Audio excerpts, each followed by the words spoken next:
Hello everyone, कैसे हैं आप लोग? मस्त। और मस्त आप ये बात सुन के हो जाएंगे कि जितने बड़े बड़े परक्यूजिट्स थे वो सारे हो चुके हैं। अब जितने हम परक्यूजिट्स और देखने वाले हैं वो सब छोटे मोटे परक्यूजिट्स हैं और एक क्लास में कई कई परक्यूजिट्स अब हम कवर करेंगे। आने वाली 2 से 3 क्लासेस के अंदर तो पूरे परक्यूजिट्स खत्म हो जाएंगे। राइट, तो चलिए शुरू करते हैं। छोटे मोटे परक्यूजिट है, फटाफट खत्म करते हैं इन्हें।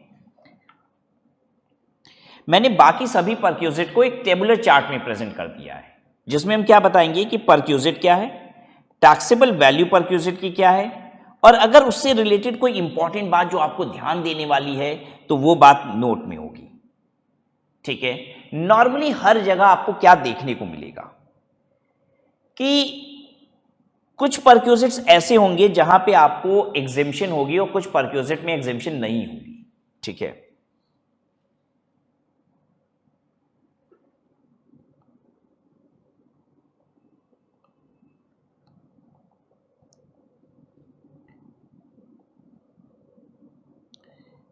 एग्जेम्पशन अवेलेबल और एग्जेम्पशन नॉट अवेलेबल।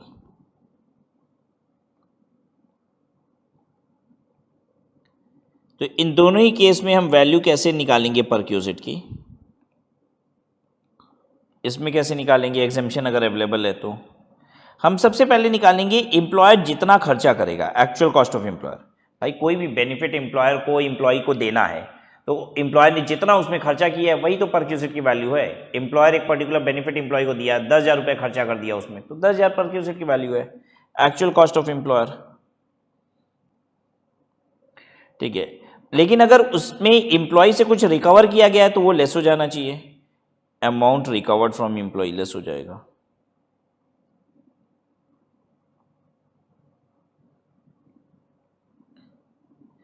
और अगर कुछ एग्जेम्पशन है तो एग्जेम्पशन भी लेस हो जाएगी, ये हो जाएगा वैल्यू ऑफ परक्यूजिट।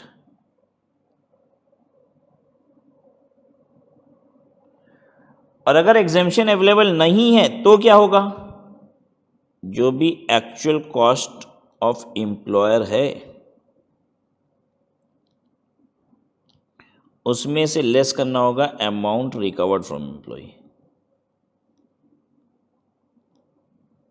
और एग्जेम्पशन तो है ही नहीं तो खत्म बात, छोड़ दीजिए उसको। ये हो जाएगा वैल्यू ऑफ परक्यूजिट। जनरली यही होने वाला है हर जगह,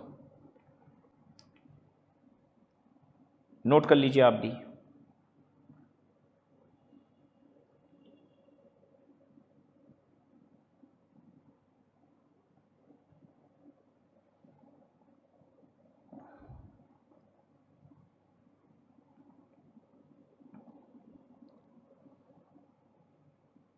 आइए देखते हैं। फ्री डोमेस्टिक सर्वेंट, याद है मैंने डोमेस्टिक सर्वेंट पहले भी बताया था। एम्प्लॉयर ने एम्प्लॉय को 10,000 रुपये महीने दे दिए कि एक काम करो, तुम क्या करो, बीबी के साथ सब्जी कटवाने के लिए एक आदमी लगा दो। तो वो था डोमेस्टिक सर्वेंट अलाउंस। अब यहाँ पे ऐसा नहीं हो रहा है, एम्प्लॉयर ने एम्प्लॉय के घर में एक डोमेस्टिक सर्वेंट भेज दिया। ठीक है। बड़ा तरस आ रहा था उसको एम्प्लॉय की बीबी के ऊपर। एम्प्लॉय पे कभी तरस नहीं आता है। ठीक है। दिन रात खून पसीना लगाता रहता है ऑफिस में, उसको कुछ नहीं दिखाई देता है। ठीक है। एक बार घर गया था एम्प्लॉय के और बीबी उसकी चाय बना के एम्प्लॉय की ला रही थी तो देखा दो बूंद पसीना टपक रहा है सर पे से, बस उतने में ही विचलित हो गया वो। ठीक है। और उसने उसी दिन एम्प्लॉय के घर पे एक डोमेस्टिक सर्वेंट लगा दिया। राइट। तो उस डोमेस्टिक सर्वेंट को जितनी भी सैलरी एम्प्लॉयर पे कर रहा है वो एम्प्लॉय के हाथ में टैक्सेबल परक्यूजिट है। Actual cost of the employer, अगर अमाउंट एम्प्लॉय से कुछ रिकवर किया गया है तो वो लेस किया जाएगा। अब ये क्या चीज़ होता है डोमेस्टिक सर्वेंट? जैसे आपको स्वीपर घर पे लगा दिया गया, गार्डनर दे दिया गया, वॉचमैन दे दिया गया, पर्सनल अटेंडेंट दे दिया गया, तो those are called domestic servant. ठीक है। ध्यान दीजिएगा, डोमेस्टिक सर्वेंट अलग होता है और एक मैंने आपको बताया था ऑफिशियल वर्क के लिए भी एम्प्लॉयर क्या करता है, पैसे देता था, तो वो था हेल्पर अलाउंस। राइट। और यहाँ पे तो हम अलाउंसेस की बात ही नहीं कर रहे हैं, यहाँ पे तो सीधे डोमेस्टिक सर्वेंट एम्प्लॉयर ने रख दिया है और उसकी तनख्वाह पे कर रहा है। सप्लाई ऑफ गैस, इलेक्ट्रिसिटी और water for household consumption, supply of gas, electricity और water for household consumption. Employer आपको ये सारी चीज़ें दे रहा है, गैस दे रहा है, इलेक्ट्रिसिटी दे रहा है, वाटर दे रहा है। प्रोक्योर्ड फ्रॉम आउटसाइड एजेंसी, अगर बाहर से खरीद के दे रहा है तो amount paid to the outside agency. लेकिन अगर एम्प्लॉयर खुद ही ये सब बनाता है, एम्प्लॉय खुद ही बिजली कंपनी है एक, आप वहाँ काम करते हो, आपको बिजली का कनेक्शन दे दिया गया है, फ्री में बिजली यूज़ कर रहे हो, गैस कंपनी, आपके गैस सिलेंडर फ्री में आ रहे हैं आपके घर में, ठीक है, तो एम्प्लॉयर की मैन्युफैक्चरिंग कॉस्ट जो पर यूनिट है वो आपके हाथ में परक्यूजिट कहलाएगी। फिर से समझ लेते हैं, अगर एम्प्लॉयर आपको बिजली, पानी, गैस ये सब कोई प्रोवाइड कर रहा है, कहीं से खरीद के प्रोवाइड कर रहा है तो जितने में खरीद रहा है, और अगर एम्प्लॉयर ही ये सब बनाता है और आपको दे रहा है तो जो उसकी मैन्युफैक्चरिंग कॉस्ट है, ठीक है, जैसे गैस का सिलेंडर मैन्युफैक्चरिंग कॉस्ट उसकी 500 रुपया है, ठीक है, होलसेल में 600 रुपये में जाता है, बिकता 900 रुपये का है, तो आपके हाथ में टैक्सेबल कितना होगा? 500 रुपये, जो उसकी मैन्युफैक्चरिंग कॉस्ट है। Now education facilities for children, देखिए एजुकेशन अलाउंस नहीं है, एजुकेशन अलाउंस एक अलग चीज होती है। अलाउंस क्या होता है? एम्प्लॉयर एम्प्लॉय को पैसे दे देता है, 500 रुपये महीना ले लो और जो बच्चे की फीस आएगी वो जमा कर लेना। तो भाई बच्चा हो सकता है 5,000 रुपये महीने वाली स्कूल में पढ़ रहा हो सकता है 50 रुपये महीने वाली स्कूल में पढ़ रहा हो, लेकिन यहाँ पे क्या है, एम्प्लॉयर एम्प्लॉय के बच्चे की फीस ही जमा कर रहा है, ठीक है, तो that's called education facility. Employee का बच्चा फ्री में पढ़ रहा है, ठीक है, कैसे पढ़ रहा है, कहाँ पढ़ रहा है, आइए देखते हैं, अलग अलग सिचुएशन है। Free education to employee's own children, ध्यान दीजिएगा बात हो रही है एम्प्लॉय के अपने बच्चे की, ठीक है, एम्प्लॉय के भाई बहन की नहीं, एम्प्लॉय के भाई के बच्चे की नहीं, ठीक है, किसकी बच्चे की? एम्प्लॉय के अपने बच्चे की। इन द स्कूल ओन्ड और मेंटेन्ड बाय द एम्प्लॉयर और the school sponsored by the employer. Sponsored का मतलब यहां पे होता है टाई अप। एम्प्लॉय के बच्चे पढ़ रहे हैं एम्प्लॉयर के ही स्कूल में, एम्प्लॉयर का अपना स्कूल भी है तो एम्प्लॉयर के स्कूल में पढ़ रहे हैं, या फिर एम्प्लॉयर का जिस स्कूल के साथ टाई अप है उस स्कूल में पढ़ रहे हैं। ये टाई अप मैं आपको समझाता हूं क्या होता है। स्पॉन्सर्ड स्कूल,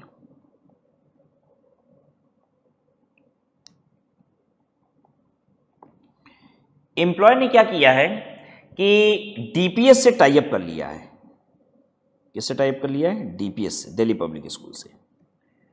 और टाई अप में क्या हुआ है कि एम्प्लॉयर ने बोला है कि मेरे इस एम्प्लॉयज के 1000 बच्चे हैं टोटल, ठीक है, 1000 चिल्ड्रन हैं एम्प्लॉयज के, वो सब आपकी स्कूल में पढ़ेंगे। डीपीएस ने बताया कि हमारी जो फीस है वो पर चाइल्ड पर मंथ, फीस पर चाइल्ड पर मंथ 5,000 रुपये है, ठीक है। एम्प्लॉयर ने क्या बोला कि हम लोग इसको डील करते हैं, 1000 बच्चों का हम आपको हर महीने एक साथ चेक भेज देंगे, ठीक है। उसने डील किया कि हम आपको 5,000 रुपये नहीं 3,000 रुपये के हिसाब से देंगे, तो कितना पैसा हो गया? 30 लाख रुपए हो गया। तो एम्प्लॉयर ने कहा कि डीपीएस हम आपको हर महीने 30 लाख रुपए पकड़ा देंगे, हमारे एम्प्लॉयज़ के 1000 बच्चे आपके यहाँ फ्री में पढ़ने आएंगे। फ्री में क्या मतलब, पैसा तो हम दे ही रहे हैं आपको, ठीक है, लेकिन डील उसने 3,000 रुपये के रेट से कर दी है। अब देखिए क्या हो रहा है ऐसे केस में, एम्प्लॉय के हाथ में क्या टैक्सेबल होगा? Cost to the employer, cost to the employer, employer की कॉस्ट कितनी है? 5,000 नहीं 3,000, 3,000 माइनस 1,000 पर मंथ, 1,000 रुपया माइनस कर दीजिए इसमें से, एम्प्लॉय के हाथ में 2,000 रुपया पर मंथ टैक्सेबल हो जाएगा। बात समझ में आई? एम्प्लॉय को बेनिफिट कितने का मिल रहा है? वैसे तो उसको सच पूछिए तो 5,000 रुपये का बेनिफिट मिल रहा है। डीपीएस की फीस कितनी है? 5,000 रुपया, उसका बच्चा फ्री में पढ़ाई कर रहा है, लेकिन इनकम टैक्स कहता है कि हम परक्यूजिट की वैल्यूएशन कैसे करेंगे? Cost to the employer, employer को कितना पड़ा, ठीक है, तो एम्प्लॉयर को तो कितना पड़ा था? 3,000 रुपया, माइनस करेंगे 1,000 रुपया इसका कि 1,000 पर मंथ की एग्जेम्पशन है वो घटा देंगे, 2,000 आ गया। अच्छा, amount recovered from employ less होगा, ये बार बार पूछिएगा मतलब से, ठीक है, अमाउंट रिकवर्ड फ्रॉम एम्प्लॉय है तो वो लेस होगा ही होगा, और फिर एग्जेम्पशन है तो वो लेस होगा। तो अमाउंट रिकवर्ड फ्रॉम एम्प्लॉय है तो पूछने की जरूरत नहीं है, वो लेस होगा ही। अगर एम्प्लॉय से 1,500 रुपये लिया जाता है तो 500 रुपये ही टैक्सेबल होगा अब, ठीक है, रिकवर्ड फ्रॉम एम्प्लॉय लेस हो जाएगा यहाँ से। जो भी परक्यूजिट की वैल्यूएशन आएगी वहां से लेस होगा।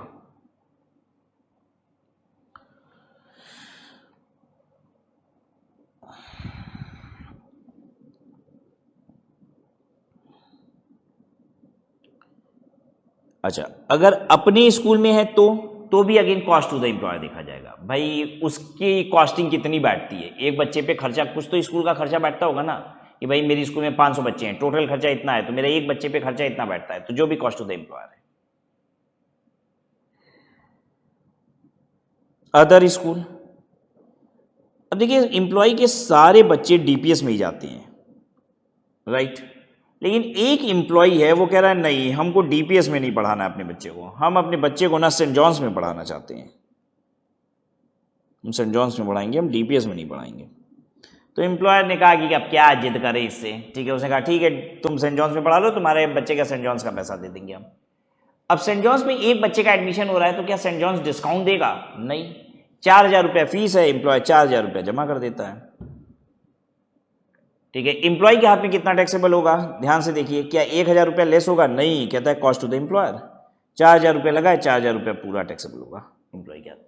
हाँ, एम्प्लॉय से अगर कुछ रिकवर किया जाता है तो वो लेस होगा, इसमें पूछने की जरूरत है ही नहीं, less amount recover from employ.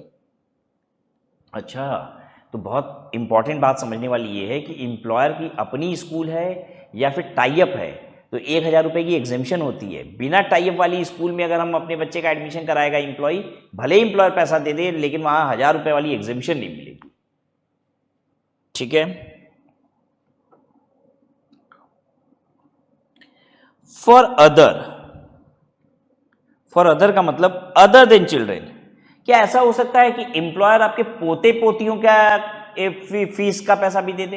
हाँ, आपके भाई के बच्चों का दे दे, आपके भाई बहन छोटे हैं उनकी पढ़ाई का पैसा दे दे। अरे एम्प्लॉयर तो कुछ भी दे सकता है, मैंने तो कहा दुनिया में कोई ऐसा कानून नहीं है जो ये बोल सके कि एम्प्लॉयर तुम इससे ज्यादा पैसा एम्प्लॉय को नहीं दे सकते। अरे पूरी अपनी जायदाद उड़ा दे एम्प्लॉय के ऊपर, एम्प्लॉय कुछ भी कर दे, कौन मना कर सकता है, ठीक है। इनकम टैक्स वो नहीं कहेगा, ठीक है। तो किसी और पर्सन के लिए अगर एम्प्लॉयर किसी और बच्चे के लिए फीस जमा कर दे तो क्या होगा? तो चाहे टाई अप वाली स्कूल में कर दे, चाहे अपनी स्कूल में कर दे, कहीं भी कर दे, cost of education to the employer होगा, less amount recovered from employee, यानी 1,000 वाली एग्जेम्पशन नहीं मिलेगी। यहां पे चाहे कोई भी स्कूल हो, ओन हो, स्पॉन्सर्ड हो या अदर हो, कोई भी स्कूल, एनी स्कूल। देखिए एम्प्लॉय के अपने बच्चे के लिए स्पॉन्सर्ड स्कूल में, ओन्ड स्कूल में 1,000 रुपये की एग्जेम्पशन, ठीक है। एम्प्लॉय अगर अदर स्कूल अपने ओन बच्चे को अदर स्कूल में कराता है, ठीक है, तो एग्जेम्पशन नहीं है 1,000 की। और एम्प्लॉय के अदर बच्चे, ओन बच्चे नहीं, एम्प्लॉय के अदर बच्चे हैं, तो चाहे ओन स्कूल में हो, स्पॉन्सर्ड स्कूल में हो, चाहे एनी अदर स्कूल में हो, 1,000 वाली एग्जेम्पशन नहीं है, ठीक है। उसके बाद amount paid for training, free training of the employee is not taxable. अच्छा, अब देखिए ये बात यहीं पे बता दिया मैंने आपको कि बच्चे की एजुकेशन छोड़िए, एक कंपनी ना क्या करती है, अपने एम्प्लॉय को भी ट्रेनिंग वगैरह के लिए भेजती है बाहर, कि जाओ पढ़ के आओ, जाओ ये 3 महीने का कोर्स करके आओ, ताकि आप बेटर और काम कर पाओ, ठीक है। तो उसके लिए जितनी भी फीस भरेगी वो सब एग्जेम्प्ट है, एम्प्लॉय के हाथ में कुछ भी टैक्सेबल नहीं होता है, एम्प्लॉय ट्रेनिंग का सारा पैसा एग्जेम्प्टेड होता है। No restriction number of children, ये 1,000 रुपये पर मंथ वाली हम आपको एग्जेम्पशन दे रहे थे, ये पर चाइल्ड की एग्जेम्पशन है। जैसे कि ये बात क्यों लिखी मैंने, क्योंकि आपको ध्यान रखना पड़ेगा कि जब आप चिल्ड्रेन एजुकेशन अलाउंस पढ़ रहे थे ना, तो मैं बताता था 2 बच्चों की एग्जेम्पशन है, 100 पर चाइल्ड पर मंथ, ठीक है। तो बच्चों के दिमाग में वो बात घुसी रहती है कि भाई रिस्ट्रिक्शन है कुछ चाइल्ड की, तो यहाँ पे ध्यान रखिएगा, चिल्ड्रेन एजुकेशन अलाउंस में तो लिमिट थी 2 चिल्ड्रेन की, लेकिन यहाँ पे जब एजुकेशन फैसिलिटी दे रहे हैं तो 1,000 रुपये की एग्जेम्पशन पर चाइल्ड है, नंबर ऑफ चाइल्ड की कोई रिस्ट्रिक्शन नहीं है। एम्प्लॉय के 12 बच्चे हैं, एम्प्लॉयर सबको पढ़ा रहा है, सब में 1,000 रुपये की एग्जेम्पशन मिल जाएगी, अगर वो एम्प्लॉयर का स्कूल है या फिर टाई अप वाला स्कूल है तो, ठीक है।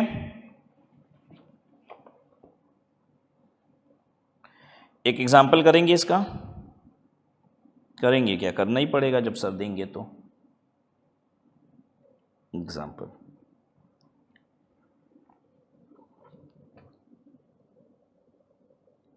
चाइल्ड कौन सा है ये बताएंगे, ठीक है। स्कूल कौन सा है ये बताएंगे, उसकी फ़ीस कितनी है ये बताएंगे, कॉस्ट ऑफ एम्प्लॉयर बताएंगे, ठीक है, कॉस्ट ऑफ एम्प्लॉयर बताएंगे, अमाउंट रिकवर्ड फ्रॉम एम्प्लॉय बताएंगे।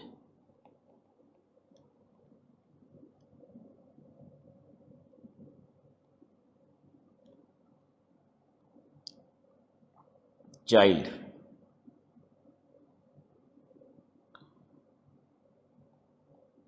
ओन चाइल्ड है एम्प्लॉय का, एम्प्लॉय का ओन चाइल्ड,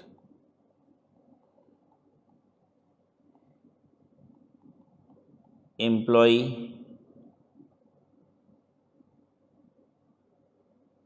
ब्रदर है, ठीक है, एम्प्लॉय की सिस्टर भी है, ठीक है, एम्प्लॉय का एक और ओन चाइल्ड है, एम्प्लॉय ओन चाइल्ड भी दो है, ठीक है। स्कूल टाई अप वाला है, ये टाई अप वाला, फीस इसकी 5,000 है, कॉस्ट टू द एम्प्लॉय 4,000 पर बैठा है, अमाउंट रिकवर्ड फ्रॉम एम्प्लॉय 1,500 है। फिर एक दूसरा चाइल्ड है, ये अदर स्कूल में है, ठीक है, फीस 5,000 रुपये है, कॉस्ट टू द एम्प्लॉयर भी 5,000 बैठा है, अमाउंट रिकवर्ड फ्रॉम एम्प्लॉय 2,000 रुपया है। एम्प्लॉय का ब्रदर है, टाई अप वाले में है, ठीक है, फीस 5,000 थी, कॉस्ट टू द एम्प्लॉयर 4,000 है, अमाउंट रिकवर्ड फ्रॉम एम्प्लॉय 2,500 है, ठीक है। एम्प्लॉय की सिस्टर है, ये अदर स्कूल में है, फीस 5,000 थी, 5,000 एम्प्लॉय ने पे किया है और 3,000 रुपये रिकवर किया है, ठीक है। चलिए अब आप बताएंगे कि calculate taxable value of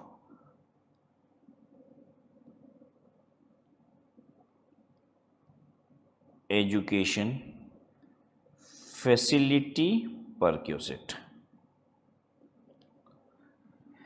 education facility की परक्यूसिट जो दी जा रही है उसकी टैक्सेबल वैल्यू क्या है। तो भाई इन सब में कुछ कुछ एग्जेम्प्ट होगा, क्या एग्जेम्प्ट है सब घटा बढ़ा के देखिए।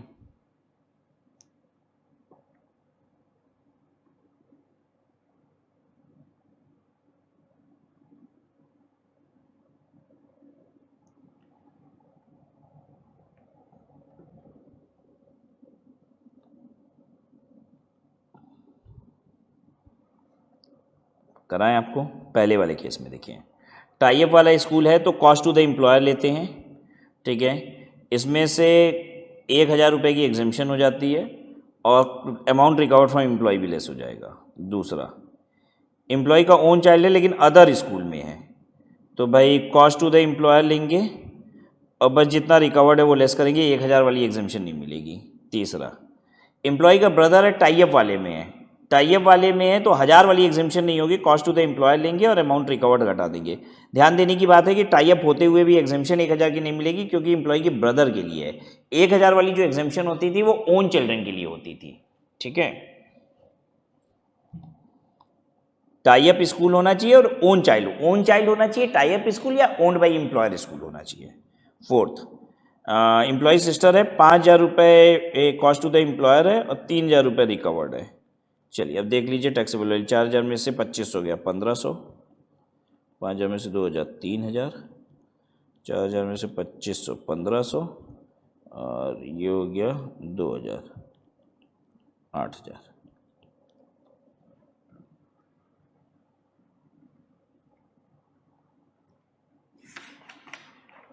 आ रहा है मज़ा आप लोगों को?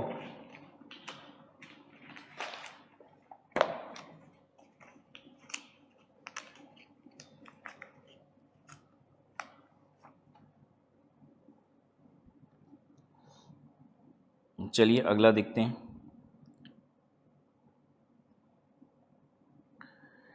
इंटरेस्ट फ्री और कंसेशनल लोन, इसका मतलब क्या होता है, एम्प्लॉयर एम्प्लॉय को बिना ब्याज के लोन दे दिया, फायदा हुआ है, हाँ, अरे अगर हमको 10 लाख रुपए का लोन एम्प्लॉयर फ्री में दे दे बिना ब्याज के, तो फायदा तो हुआ ही है। कितना ब्याज, जितना फायदा हो गया भाई। अगर बैंक से लोन लिए होते तो जितना ब्याज देते उतना फायदा हो गया, ऐसे समझ लो। एम्प्लॉय ने हमें 10 लाख रुपए का लोन दिया तो 10 लाख का फायदा नहीं हो गया, लोन तो हमको वापस करना ही है। उस 10 लाख रुपए पे बैंक से लिए होते तो 1 लाख रुपए ब्याज लगता मान लो, तो 1 लाख रुपए का फायदा हो गया, क्योंकि एम्प्लॉयर ब्याज नहीं ले रहा है हमसे। कंसेशनल लोन में भी फायदा है, हाँ सिंपल सा फंडा है। अगर एम्प्लॉय ने हमें 10 लाख रुपए का लोन दे दिया, ठीक है, और ब्याज कितना मांग रहा है हमसे, ब्याज मांग रहा है 20,000 रुपया, तो हम देखेंगे बैंक ब्याज कितना लेती, बैंक तो ले लेती 1 लाख रुपए का ब्याज, तो हमें 80,000 का फायदा हो गया। जितना ब्याज बैंक के हिसाब से बनता है minus amount recovered from employ कर दीजिए।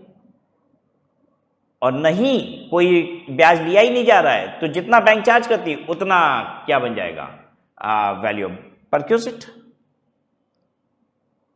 इंटरेस्ट फ्री और concessional loan provided to employee और हाउस होल्ड मेंबर्स। कैसे निकाला जाता है ये परक्यूसिट की value, balance outstanding balance for each loan on the last day of each month. हर महीने के आखिरी दिन जो आउटस्टैंडिंग है उसमें हम रेट मल्टीप्लाई करेंगे, rate of interest charge by SBI on first day of the relevant previous year. अच्छा, बहुत इंपॉर्टेंट बात, छोटी छोटी बात है लेकिन बहुत गौर करने वाली है कि सबसे पहली बात तो SBI का ब्याज लेना है, ठीक है। First day of the relevant previous year पे जो रेट चल रहा है वो करना है। हाँ, लेस इंटरेस्ट चार्ज, अगर अमाउंट रिकवर है, इंटरेस्ट चार्ज का मतलब कितना पैसा लिया गया है, तो जो लिया गया वो तो लेस हो गई। अभी पहले इसको ऊपर कैलकुलेशन बताते हैं।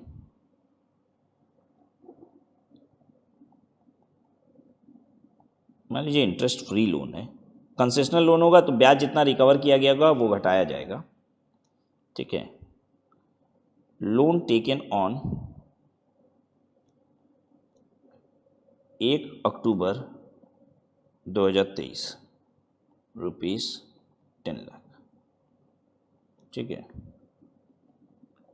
Rate of interest loan taken on this ₹10 lakh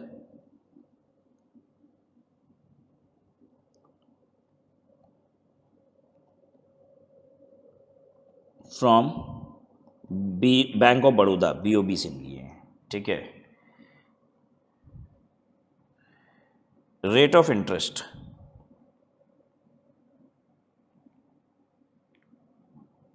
rate of interest 1/4/23 को कितना था और 1/10/23 को कितना है, जिस दिन लोन लिए हैं।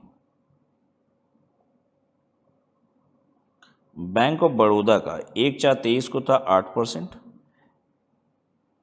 और SBI का 1/4/23 को था रेट ऑफ इंटरेस्ट 7.5%। 1/10 को यहाँ पे रेट ऑफ इंटरेस्ट था 8.5% और SBI का इस दिन रेट ऑफ इंटरेस्ट था 8.25% मान लेते हैं, ठीक है। तो जब भी लोन लिया गया है तो ड्यूरिंग द मंथ, 1 तारीख को लोन लिया गया तो हो सकता है कि अक्टूबर महीने में कुछ ना कुछ रीपेमेंट हुई है, ठीक है। तो हम लोग लिख लेते हैं loan of ₹1 lakh repaid on 20/10/23, ठीक है। 20/10/23 को ये रीपे भी हो गया है 1 लाख रुपया। अब calculate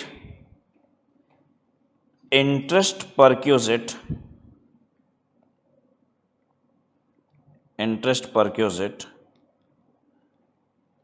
for the month of October 2023। चलिए निकालिए इसका, देते हैं आपको 2 मिनट। चलिए अब सॉल्व करते हैं इसको। तो जब भी आप इंटरेस्ट बेनिफिट निकालेंगे, कितने रुपए का बेनिफिट एम्प्लॉय ने एम्प्लॉय को दिया है, एम्प्लॉयर ब्याज नहीं दे रहा है भाई, ठीक है। तो हम हर महीने का निकालना है, पहले हम सिर्फ अक्टूबर महीने का निकालना सीखते हैं। 1 अक्टूबर को लोन लिया गया है, ठीक है, 10 लाख रुपए का। 1 लाख रुपया पे हो गया है 20 अक्टूबर को। तो हम कैसे निकालेंगे जरा देखिए, यहाँ पे क्या लिखा हुआ है, outstanding balance of each loan on the last day of each month. Outstanding balance कितना बकाया है महीने की आखिरी तारीख को, तो अक्टूबर 2023 का ब्याज निकालिए, अक्टूबर 2023 का इंटरेस्ट परक्यूजिट कितना होगा। ऐसे ही हर महीने का निकालना होता है आपको, ठीक है।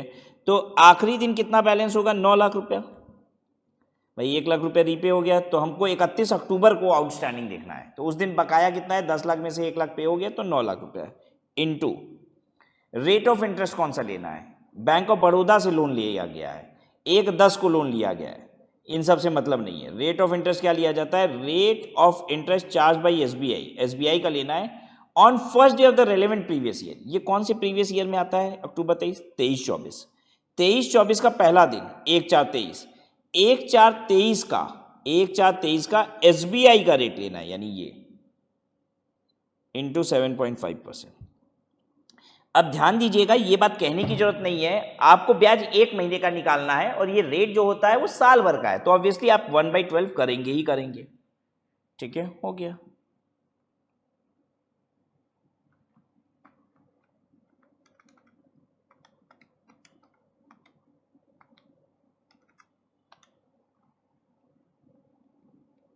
$5625। ठीक है, चलिए और निकाल लें। मान लीजिए अब नवंबर का भी निकालना है आपको। ठीक है, लोन ऑफ 50,000 रीपेड ऑन 27/11/23।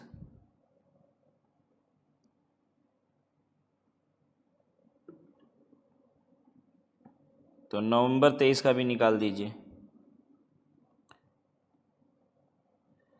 तो 9 लाख 1 रुपया था, 50,000 रुपया और पे हो गया, तो ये हो जाएगा 8,50,000।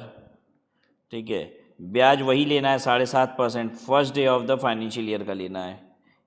ठीक है, और अभी एसबीआई का बस निकाल दीजिए।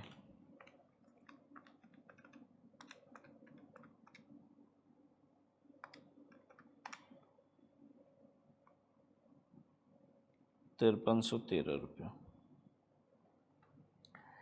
अच्छा ये बताइए, ये ब्याज जो है वो एम्प्लॉयर को देना होगा ना? नहीं, एम्प्लॉयर ने तो इंटरेस्ट फ्री दिया है ना, ये परक्यूजिट माना जाएगा, ये बेनिफिट की तरह जोड़ जाएगा सैलरी में। ठीक है, एम्प्लॉयर ले नहीं रहा है, ये बेनिफिट दे रहा है, एम्प्लॉयर थोड़ी ना ब्याज दे रहा है, ये तो बिना ब्याज के लोन है।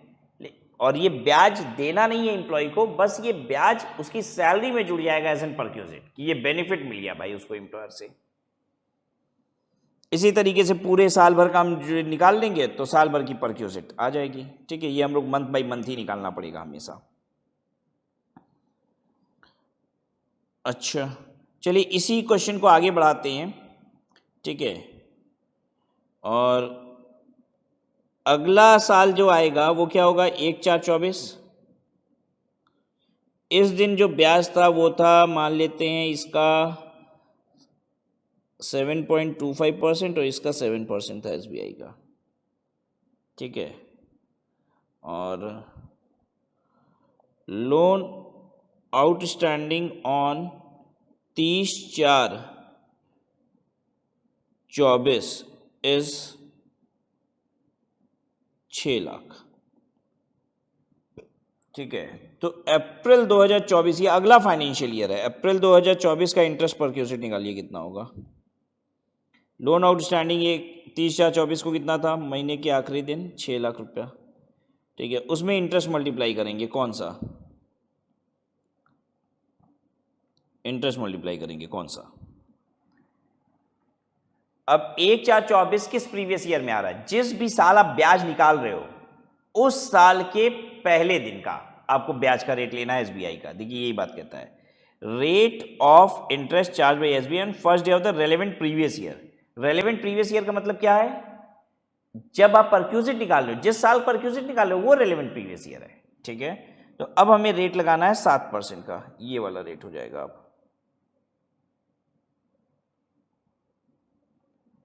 Into 7% into 1/12।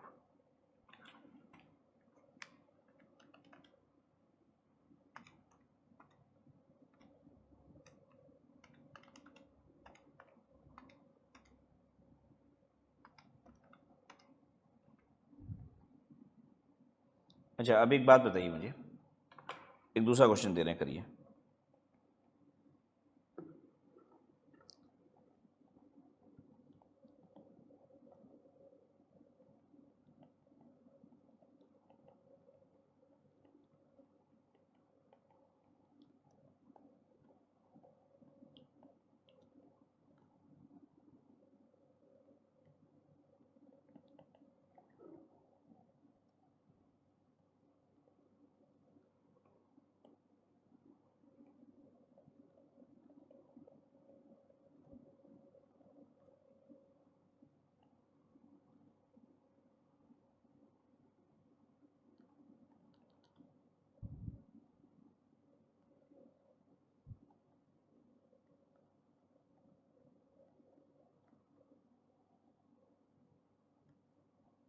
अच्छा एक सेकेंड,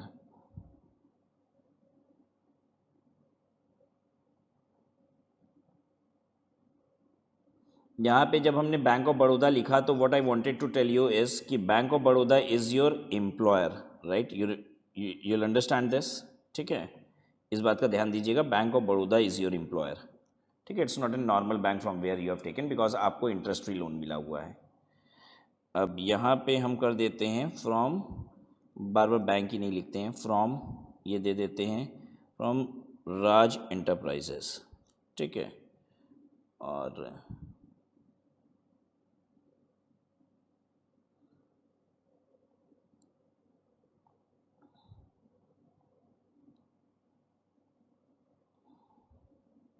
यहाँ पे हमने क्या दिया था,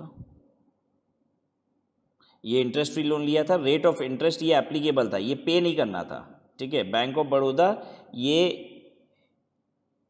रेट है बैंक ऑफ बड़ौदा का, however this was not required to be paid, ठीक है? इंटरेस्ट फ्री लोन था, नो इंटरेस्ट पेबल था, ठीक है ना? इसमें कंफ्यूज नहीं हुईगा, हमें लगा कि एक बार और क्लैरिटी दे दे आपको, no interest payable.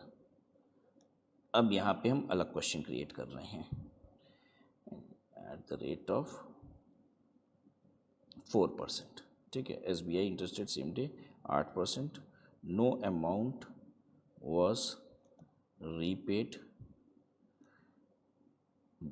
During the year, ठीक है? Calculate interest perquisite for previous year 23-24।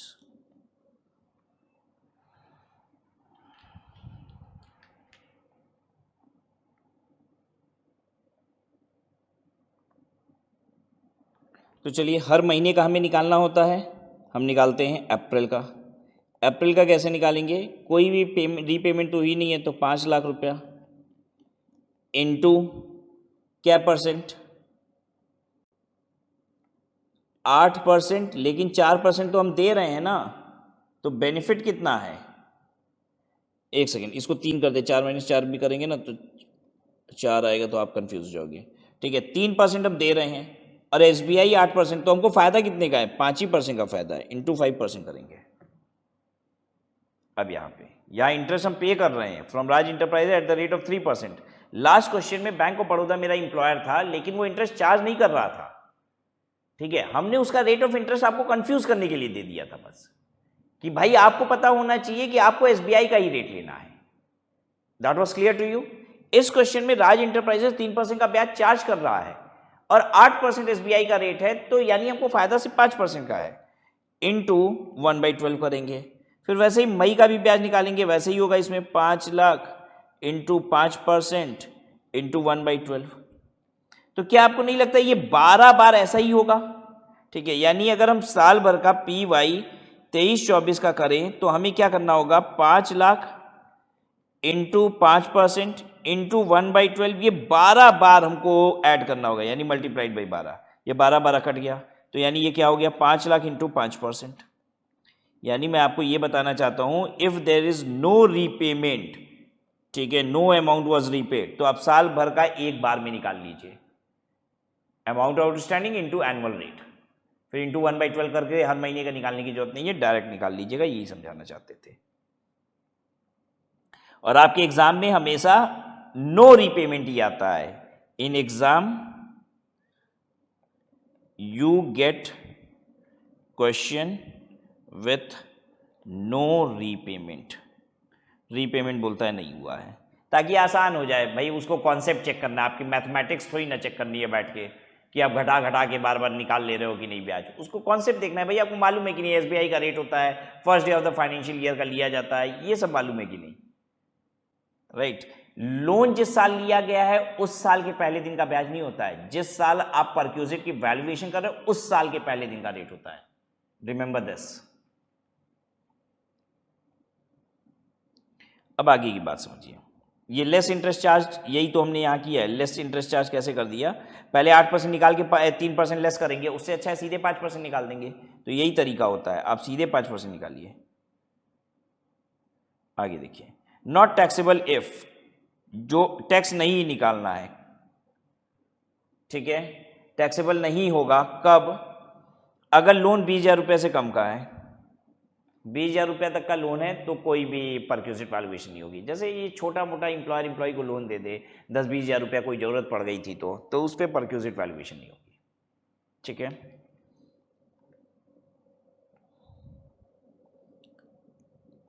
Loan question में बोलता है ₹5 लाख का था, ठीक है, रीपेड हो गया ₹4,80,000,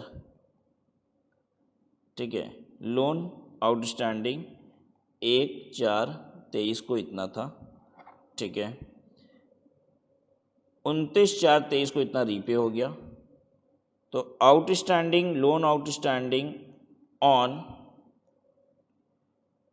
30/4/23 कितना हो गया, 20,000 रुपया, ठीक है। SBI रेट है 7%, इंटरेस्ट फ्री लोन है from study at home private limited SAHPL, ठीक है। परक्यूजिट वैल्यूएशन निकालिए for April, perquisite value for अप्रैल 23, ठीक है। तो क्या हो जाएगा, 20,000 इंटू 7% इंटू 1/12, हाँ या ना। आप कहेंगे नहीं सर 20,000 रुपये है, परक्यूजिट वैल्यूएशन नहीं होगी। लोन थोड़ी ना 20,000 रुपया का था, लोन तो 20,000 से बहुत ज़्यादा का था, आउटस्टैंडिंग ना 20,000 है। कब परक्यूजिट की वैल्यूएशन नहीं करनी है, जब लोन ही 20,000 रुपये तक का हो। यहाँ लोन 20,000 का नहीं था, लोन तो बहुत ज़्यादा का होगा। 1 अप्रैल को ही 5 लाख रुपया बकाया था, तो हो सकता है लोन तो इससे भी ज़्यादा का हो, 20,000 से ज़्यादा था, ये तो क्लियर ही है, ठीक है। लोन 20,000 रुपये से कम का होगा, यहाँ ये परक्यूजिट की वैल्यूएशन सही है, ऐसे ही होगी। लोन 20,000 रुपये तक का होगा तो परक्यूजिट वैल्यूएशन नहीं होती है। और कब नहीं होगी, अगर लोन लिया गया है for disease specified in rule 3A2, वो 3A2 पढ़े थे आप, cancer, TB, AIDS, disease requiring surgical operation and caesarean operation. इन चीज़ों के लिए, अगर जिसको हम बड़ी बीमारी कहते हैं, इन चीज़ों के लिए अगर आपने पैसा लिया है एम्प्लॉयर से, तो आपको परक्यूजिट वैल्यूएशन नहीं की जाएगी, आपके हाथ में कुछ भी ब्याज नहीं जोड़ा जाएगा, ठीक है। However, not applicable to so much of the loan as has been reimbursed to the employee under medical insurance scheme। ये क्या कहना चाह रहा है, देखिए आपको कैंसर हो गया और आपने ट्रीटमेंट के लिए, एम्प्लॉयर पैसा नहीं दे रहा है आपको ट्रीटमेंट के लिए ना, एम्प्लॉयर ने लोन दे दिया है 5 लाख रुपए का, ठीक है, कैंसर ट्रीटमेंट के लिए लोन दे दिया 5 लाख रुपए का, तो क्या इस पे ब्याज परक्यूजिट वैल्यूएशन होगी? Answer is no. आपके कैंसर ट्रीटमेंट का जो खर्चा था वो था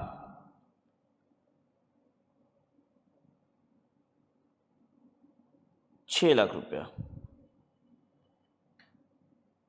आपने लोन ले लिया एम्प्लॉयर से 5 लाख रुपए का, और आपको मेडिकल इंश्योरेंस से पैसा आ गया 2.5 लाख रुपया। एक बात बताइए, कैंसर के इलाज में 6 लाख रुपए का खर्चा है, जिसमें 2.5 लाख रुपया तो आपको मेडिकल इंश्योरेंस से मिल गया, आपने अपना मेडिकल इंश्योरेंस करा रखा था तो क्लेम मिल गया 2.5 लाख रुपया, तो यानी आपका इलाज में खर्चा लगा कितना, ठीक है, नेट एक्सपेंस आपका कितना हुआ? मेरा तो खर्चा 6 लाख माइनस 2.5 लाख ही हुआ ना, 3.5 लाख। तो अगर 3.5 लाख रुपए का खर्चा, आप लोन 5 लाख का ले रहे हो, तो क्या इस लोन को ट्रीटमेंट ऑफ कैंसर का लोन कहा जाएगा? नहीं, इस लोन का 2 पार्ट कर दीजिए। एक पार्ट है ट्रीटमेंट ऑफ कैंसर 3.5 लाख, और 1.5 लाख रुपया है पर्सनल लोन। ये तो भाई इसका कोई नाम पता थोड़ी ना है, अब ये तो पर्सनल लोन हो गया, दूसरा लोन हो गया एक। गवर्नमेंट ये कह रही है कि भाई तुम्हारा इलाज में 3.5 लाख रुपया लगा, तुम एम्प्लॉय से 5 लाख रुपया ले लोगे तो 5 लाख रुपया कैंसर का लोन थोड़ी ना बोलेंगे, कैंसर के इलाज का हम 3.5 लाख ही बोलेंगे, क्योंकि इलाज में लगा ही इतना पैसा। बाकी लोन हम पर्सनल लोन बोलेंगे। तो इस वाले का जो ब्याज निकालोगे 3.5 लाख रुपया का, ये एग्जेम्प्ट हो जाएगा, इसका ब्याज इंटरेस्ट एग्जेम्प्ट हो जाएगा, इसका इंटरेस्ट टैक्सेबल होगा इतना। अब 2 पार्ट में निकलेगा,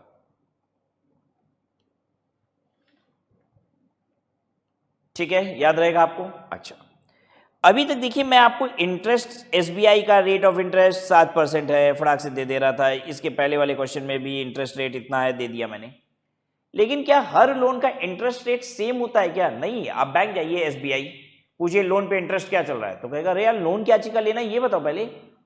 अगर तुम हाउसिंग लोन ले रहे हो तो बोलेगा 7% ब्याज है। अब बोलोगे कार लोन लेना है, कहेगा 9.5% ब्याज है। कहोगे एजुकेशन लोन लेना है, कहेगा 11.5% ब्याज है। आप कहोगे पर्सनल लोन लेना है, कहेगा 16% ब्याज है। हाँ, मैं आपको मोटा मोटी बता भी दूं, जैसे आज आप बैंक चले जाओ, ठीक है, चले जाओ आप बैंक, वो जो मुझे होम लोन लेना है, मुझे क्या लेना है, कार लोन लेना है, मुझे एजुकेशन लोन लेना है, मुझे पर्सनल लोन लेना है। पर्सनल लोन किसे कहते हैं? जैसे घर में टीवी, फ्रिज, एसी, मोबाइल, ये सब के लिए लोन लेोगे तो पर्सनल लोन कहा जाएगा, जिसपे मुझे बड़ी नाराजगी है। कोई अगर लोन लेके मोबाइल फोन ले लेता है, हम कहते हैं ऐसी रईसियत का क्या फायदा भाई।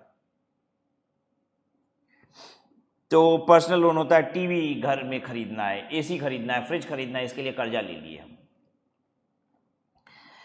अगर आप होम लोन मांगोगे तो ब्याज का रेट होगा मेरे हिसाब से 7%। जैसे कार लोन लोगे तो हमको लगता है इस समय 9% ब्याज चल रहा होगा, एजुकेशन लोन 11% चल रहा होगा, पर्सनल लोन करीब करीब 14% होगा, 15% भी हो सकता है। ये ब्याज का रेट होगा बैंक का मोटा मोटी। तो एसबीआई का कौन सा वाले लोन का इंटरेस्ट लेना है भाई? इंप्लॉयर से जिस चीज के लिए लोन लियो वही वाला रेट लेना है। अगर तुम इंप्लॉयर से होम लोन लिए हो कि घर बनवाने का पैसा लिए हो तो घर वाला होम लोन वाला लो, एजुकेशन वाला लिए तो एजुकेशन वाला रेट लो। तो एसबीआई का वही रेट लेना है जिस पर्पस का लोन आपने इंप्लॉयर से लिया है, ठीक है। तो यहाँ पे जब जो बच गया हिस्सा, जैसे ये बच गया था ना हिस्सा, तो इस पे कौन सा रेट लगाओगे? पर्सनल लोन वाला लगाओगे, ये भी ध्यान देना। और इलाज वाले पे तो लगाना ही नहीं है, तो सोचना ही नहीं है कुछ, इस पे ब्याज लगेगा ही नहीं, मतलब परक्यूजिट वैल्यूएशन में नहीं आएगा। ठीक है, क्लियर है? तो चलिए आज की क्लास को यहीं पे समाप्त करते हैं। आपने चार इंपॉर्टेंट परक्यूजिट वैल्यूएशन सीखे, free domestic servant, gas, electricity, water, फिर एजुकेशन फैसिलिटी जिसमें आपने थोड़ा सा दिमाग लगाया, और थोड़ा और ज़्यादा दिमाग लगाया आपने आखिरी परक्यूजिट वैल्यूएशन पे, विच वाज इंटरेस्ट फ्री और कंसेशनल लोन। ठीक है, विल स्टॉप हियर।